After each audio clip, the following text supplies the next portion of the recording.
Nous sommes avec Victor Colombani, le président de l'Union nationale des lycéens, l'UNEL. Bonsoir. Bonsoir. Quel est votre bilan ce soir? Notre bilan, c'est une amplification encore de la mobilisation. Les jeunes sont déterminés à continuer de se mobiliser sur cette question de la réforme des retraites. Mais les adultes demandent une pause. En tout cas, le cadre Van Krenest demande ce soir une pause dans la mobilisation. Peut-être que M. Van Krenest demande une pause. Maintenant, les lycéens, ils sont prêts à continuer dans le calme, et il faut que ça continue dans le calme parce que je pense que le gouvernement est en train de jouer un jeu pour essayer de nous faire rentrer dans un débat sur la violence et de détourner l'attention du débat sur les retraites. Ce n'est pas le but, on continuera de se mobiliser pour notre droit à l'avenir, pour éviter de se voir casser toute perspective d'avenir comme le fait le gouvernement. D'accord, mais les manifestations de jeunes, de lycéens ont pris un tour violent, on ne peut pas le nier. Est-ce bien raisonnable de continuer à appeler à manifester ou à bloquer des lycées? Alors premièrement, je tiens à rappeler que c'est quand même des cas extrêmement marginaux. Certes, c'est ceux qu'on voit. Certes, c'est ceux que le gouvernement met en avant pour essayer d'apaiser la mobilisation de la jeunesse et de faire peur. Et puis deuxièmement, bien sûr, ces cas, c'est déplorable. C'est très dommage qu'il y ait eu des dérapages, que ce soit hier à Nanterre, que ce soit jeudi dernier, de la part de la police au lycée Jaurès quand il y a eu un tir de flashball qui a été fait. Moi, je pense que la présence policière, la répression policière et administrative qui est en train d'avoir lieu crée des tensions et que nous devons être plus forts. La répression policière, en même temps, lorsqu'on casse ou on brûle des voitures, la police, c'est normal qu'elle intervienne. Oui, mais vous savez, la police, elle est arrivée devant les établissements massivement jeudi dernier. Avant jeudi, on ne voyait aucun cas de dérapage et depuis jeudi dernier, ça se voit, il y a de la tension qui a été créée. Si la dérapage aujourd'hui, c'est la police. Non, je ne pense pas que c'est l'unique responsabilité de la police. Je pense que il y a aussi une part de responsabilité de la part des jeunes qui étaient là et qui ont pu créer des dérapages. Mais attention, ce sont des cas marginaux, premièrement. Et deuxièmement, il ne faut pas continuer à rentrer dans ce jeu violent. Donc vous dites ce soir, très clairement, il faut continuer, vous dites aux lycéens, continuez à vous mobiliser.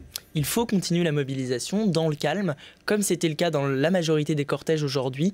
Continuer à se mobiliser contre la réforme des retraites. Jusqu'aux vacances de la Toussaint, parce que le sénateur Philippe Marini, qui était à votre place un peu plus tôt, expliquait que finalement tout allait se terminer vendredi avec les vacances. Mais écoutez, je pense qu'il a beaucoup d'espoir. Moi, je pense que les lycéens sont extrêmement déterminés dans cette mobilisation contre la réforme des retraites. C'est une réforme qui va les toucher en premier lieu parce qu'elle va retarder encore un peu plus leur entrée sur le marché de l'emploi. Ils vont manifester pendant les vacances.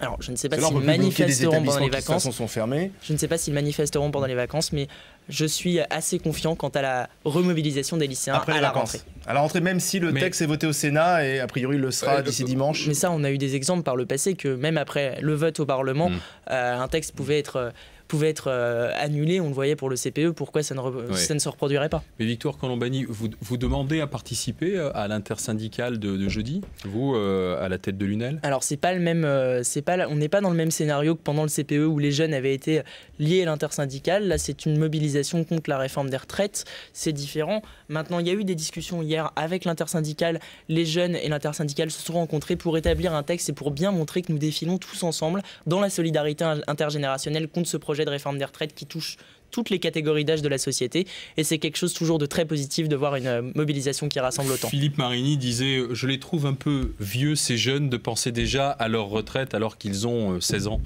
Je lui réponds que on se trouve justement très jeunes de penser à notre avenir et à notre avenir proche, à l'avenir auquel on va devoir être confronté dans quelques années quand on va sortir de nos études et qu'avec un diplôme, on va être confronté bien généralement au chômage, à la précarité. Cette réforme des retraites, elle va aggraver encore un peu plus nos perspectives d'emploi proches et c'est pour ça que nous nous mobilisons. Donc ça vous concerne.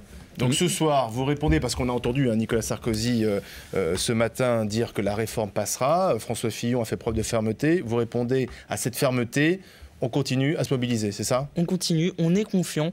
Vous savez, Nicolas Sarkozy avait dit qu'il ne ferait aucune concession sur la réforme des retraites.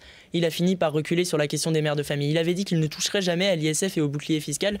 Il pense à réformer l'ISF et le bouclier fiscal. Donc oui, on est confiant et on continuera de se mobiliser. Merci Victor Colombani de l'Union nationale des lycéens.